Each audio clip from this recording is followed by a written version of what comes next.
त्योहारों को कुचलना, क्या तोड़ना उन्होंने जो किया है, उन्होंने जिस प्रकार का आतंक मचाने का काम किया, ऐसे अपराधी, ऐसे गुंडे छतरपुर में तो एक कदम पर नहीं चल सकते और प्रदेश के अंदर भी एक कदम पर नहीं चल सकते। ऐसे लोगों को निस्तनाबूद कर देंगे, किसी को नहीं छोड़ेंगे। और आइए अब आपको बताते हैं कि किस तरह से जो मेवात के जंगल है वहां पर चल रहा था अलकायदा का कैंप, अलकायदा का आतंकी कैंप। कैसे ये चल रहा था, कैसे भनक नहीं लगी, आइए करते हैं इस पर बात।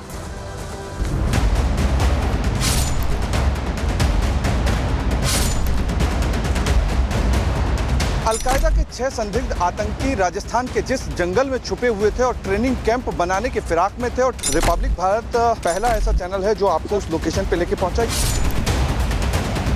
जिस प्रकार का भी जो इनपुट मिला उसके बाद और हमारी इसमें हमने गंभीरता से जो है सर्वे कार्य को और हम बढ़ा रहे हैं।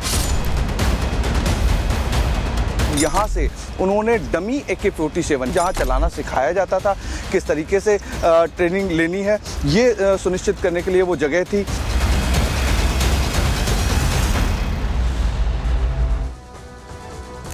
तो गजब की बात है कि मेवात के जंगलों में ये आतंकी कैंप, ये अलकायदा का कैंप जो है वो वहां पर चल रहा था। बाकायदा ट्रेनिंग, वहां पर हथियार चलाने की जो ट्रेनिंग है वो वहां पर दी जा रही थी, लेकिन किसी को कानो कान खबर नहीं लगती है। किसी तरह का कोई ऐसी जानकारी नहीं, इनपुट नहीं कि यहाँ पर क्या हो रहा है। आपकी नाक के नीचे ही ये फेल्योर है। जाहिर सी बात है कि जो आपकी वहां पर इंटेलिजेंस जो यूनिट है, वो इंटेलिजेंस यूनिट आपकी क्या कर रही थी कि आपको कानो कान खबर नहीं लगती है कि यहाँ चल क्या रहा है। समोसे मिलते हैं वहां पर, नमकीन के पैकेट्स मिलते हैं वहां पर, कई ऐसे साहित्य मिलते हैं वहां पर, आतंकी साहित्य मिलते हैं वहां पर। जब रिपब्लिक भारत वहां पर पहुंचता है, जब वो जांच करता है, पड़ताल करता है, तो वो अपनी पड़ताल में क्या पाता है, ये हम आपको सिलसिलेवार तरीके से बता रहे हैं। जंगल में किस तरह से ये आतंकी कैंप चल रहा था और फिर दिल्ली पुलिस की जो स्पेशल सेल है उसको बड़ी कामयाबी हाथ लगती है।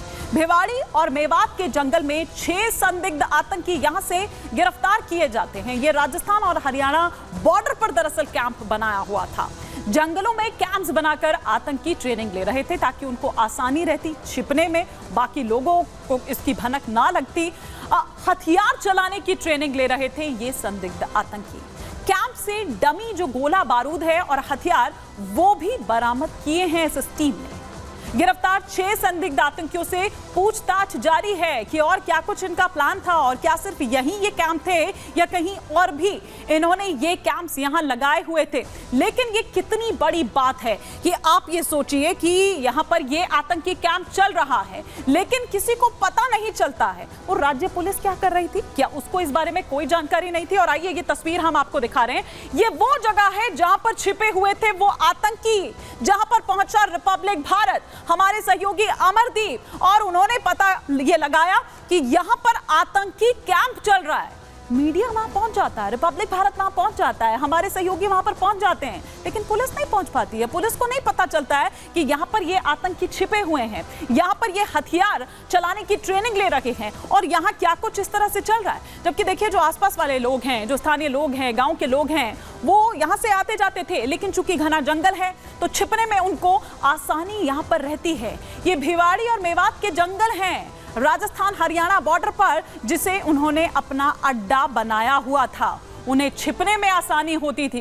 पूरा घना जंगल है, उन्हें हथियार चलाने में, क्योंकि ट्रेनिंग यहां पर दी जाती तो उसके लिए उनको आसानी होती थी ताकि क्या उनके वो मंसूबे हैं वो कोई जान ना पाए। लेकिन रिपब्लिक भारत उस जगह पर पहुंचता है जहां पर यह कैंप चलाया जा रहा था, जहां पर यह ट्रेनिंग दी जा रही थी, और कई और चीजें भी यहां से बरामद हुई हैं। हथियार तो बरामद हुए ही हैं, कुछ ऐसे साहित्य जो हैं वो यहां से बरामद हुए हैं, और अपने लिए खाने पीने की भी जो सुविधा है वो वहां पर पूरी तरह से की हुई थी। और इसीलिए वो जो दिल्ली की स्पेशल टीम जो है वो यहां पर पहुंचती है और उसे कामयाबी हाथ लगती है। लेकिन मेवात में अलकायदा की ये एंट्री हुई कैसे?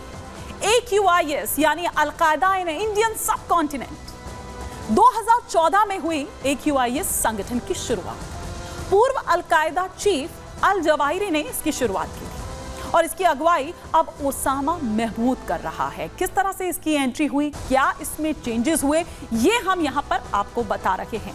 अल जवाहिरी इसको शुरू करता है और अब ओसामा महमूद इसको कंट्रोल कर रहा है, इसको चला रहा है। पूरी तरह से जो जिम्मा है वो ओसामा महमूद पर ही है। अब हम यहाँ पर आपको और तमाम जानकारियां दें, साथ ही साथ आपको ये बताते हैं कि कैसे ये जानकारी हाथ लगती है। दिल्ली पुलिस वहां पर पहुंचती है, उसकी स्पेशल टीम वहां पर पहुंचती है और फिर उसके बाद वो राज्य जो पुलिस है उससे संपर्क साधने की भी कोशिश करती है, लेकिन वो भी हैरान थे। उनका बयान भी सामने आया, वो भी हम आपको सुनवाएंगे। लेकिन वो हैरान थे कि यहाँ ऐसा कुछ चल रहा है और दिल्ली से वो टीम उठकर आ जाती है, लेकिन उनको यहाँ रहकर नहीं पता चलता है कि कुछ इस तरह की गतिविधियां, संदिग्ध गतिविधियां यहाँ पर हो रही है। अब आइए हम आपको यहाँ पर बताते हैं कि भारत में अलकायदा AQIS का खुलासा किस तरह से हुआ। 2015 में AQIS संगठन का पता चला था। कब पता चला था? दिल्ली पुलिस ने 3 आतंकियों को जब गिरफ्तार किया, उनसे पूछताछ में कई ऐसी बातें, कई ऐसे चौंकाने वाले जो खुलासे हैं वो निकलकर सामने आते हैं और इनमें मौलाना अब्दुल रहमान कासमी भी शामिल था। 2021 में उत्तर प्रदेश से AQIS के 2 आतंकी गिरफ्तार भी हुए थे। भारत में AQIS के 200 लड़ाके मौजूद हैं। ये चौंकाती है जिस तरह के खुलासे हुए। भारत में AQIS का कोई बेस नहीं है, लेकिन उसके जो 200 लड़ाके हैं वो यहाँ मौजूद हैं और इसी तरह से वो जो गतिविधियां हैं वो चलाई जा रही है जगह जगह पर। जैसे कि हमने आपको दिखाया कि किस तरह से बॉर्डर पर बैठे हुए हैं, डटे हुए हैं और अलग अलग ग्रुप्स में बटे हुए हैं। और हमारे सहयोगी अमरदीप जो ये पूरी खबर आपके सामने लेकर आए हैं, इस वक्त उन्हीं घने जंगलों में वहां पर मौजूद हैं। लेकिन अमरदीप, रिपब्लिक भारत वहां पहुंच जाता है, आप वहां पर पहुंच जाते हैं, राज्य पुलिस क्या कर रही थी उसे नहीं पता चलता? देखिए, दिल्ली पुलिस के इनपुट्स थे और दिल्ली पुलिस के इनपुट जब थे तो उन्होंने सबसे पहले जो पास में थाना है चौपानगी, उससे संपर्क किया, वहाँ तमाम बड़े अधिकारियों से संपर्क किया। उसके बाद में साझा किए इनपुट्स और उसके बाद एक बड़ी रेड जो थी वो इन्हीं जंगलों में की थी। ये ठीक पीछे मेरे यहाँ से देखेंगे तो 2 से 3 किलोमीटर आगे जाएंगे, जिस जगह से मैंने रिपोर्टिंग की थी, ये ठीक रास्ता उन्हीं घने जंगलों की तरफ जाता है, जहाँ से 3 से 4 किलोमीटर बाद वो स्पॉट आता है जहाँ पे पूरा का पूरा एक ट्रेनिंग सेंटर जो था वो चल रहा था, जिसको लेकर के इनपुट जुटाए थे दिल्ली की स्पेशल सेल ने। उसके बाद में साझा की थी, राजस्थान के कुछ सपोर्ट सिस्टम मांगा था राजस्थान की पुलिस से, और राजस्थान की पुलिस से जब सपोर्ट सिस्टम मांगा तो उसके बाद में तमाम जो इंटेलिजेंस की टीम थी राजस्थान की, इसके अलावा IG जो थे वो, और इसके अलावा ATS जो है वो यहाँ पे मौके पे पहुँचते हैं और उनका साथ में एक कहते हैं इंट्रोगेशन चलता है। और अभी दिल्ली में भी दिल्ली पुलिस के साथ में राजस्थान पुलिस के जो ATS के बड़े अधिकारी हैं वो उनसे बातचीत कर रहे हैं और उन्हीं के लोकल इनपुट्स के बाद में अब यहाँ पे तमाम चीज़ें जो हैं वो उनका लोकल नेटवर्क जो है वो खंगाला जाएगा। पुलिस इस चीज़ की तैयारी में है कि लोकल जो सपोर्ट था उनका वो कौन था, लोकल नेटवर्क में कौन कौन लोग थे, कौन जो थे वो लोग टारगेट पे थे, किस वजह से इस जंगल को चुना गया था, क्योंकि ये जो जंगल है इसके बारे में यहाँ पर बता रहे हैं, मैं थोड़ा सा ये भी समझना चाहूंगी।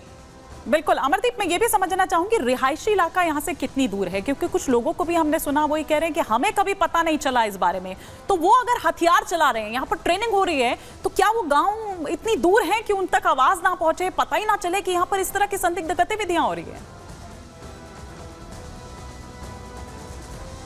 देखिए, पहली चीज़ तो ये है कि जो ये जंगल है बहुत डेप्थ में है, इसके पीछे फिर हरियाणा की टेरिटरी आती है, हरियाणा की टेरिटरी का भी ये जंगल का पार्ट है, उस तरफ भी जो है जंगल है। रिहायशी इलाकों की बात करें तो यहाँ से करीब 5 किलोमीटर दूर सारेकला गांव है और सारेकला गांव में भी बहुत दूर दूर जो है वो घर बने हुए हैं, एक साथ में घर नहीं बने हुए। इसके अलावा आसपास की बात करें तो इंडस्ट्रियल इलाका है, इंडस्ट्री इलाके में बहुत ज़्यादा शोर होता है, बहुत ज़्यादा जो गाड़ियाँ हैं वो चलती हैं। मेरे अगर पीछे की अगर तरफ महेश दिखा पाएँ तो एक हाईवे जो है, स्टेट हाईवे जो कि हरियाणा और राजस्थान को जोड़ता है, वो भी यहाँ पे है।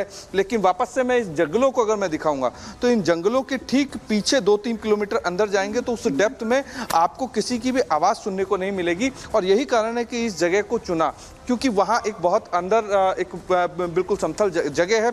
इसके साथ साथ में सबसे बड़ी जो चीज़ होती है कि यहाँ 5 किलोमीटर 7 किलोमीटर दूर वायुसेना का एक बहुत सीक्रेट सेंटर भी है, जिसपे आने जाने की मनाही है। हो सकता है कि ये जगह इसीलिए चुनी गई हो। इसके अलावा यहाँ आसपास के इलाके की अगर मैं बात करूं तो दिल्ली बहुत ज्यादा दूर नहीं है, और दिल्ली ये पूरा बहुत ज्यादा दूर नहीं इलाका है, लेकिन आप ये देखिए कि किस तरह से ये संदिग्ध गतिविधियां यहां पर चलती है। राज्य पुलिस को जानकारी नहीं मिलती है, लेकिन टिप ऑफ मिलता है तो पुलिस की स्पेशल टीम यहां पहुंचती है। फिलहाल शुक्रिया अमरदीप इस तमाम जानकारी के लिए आपका।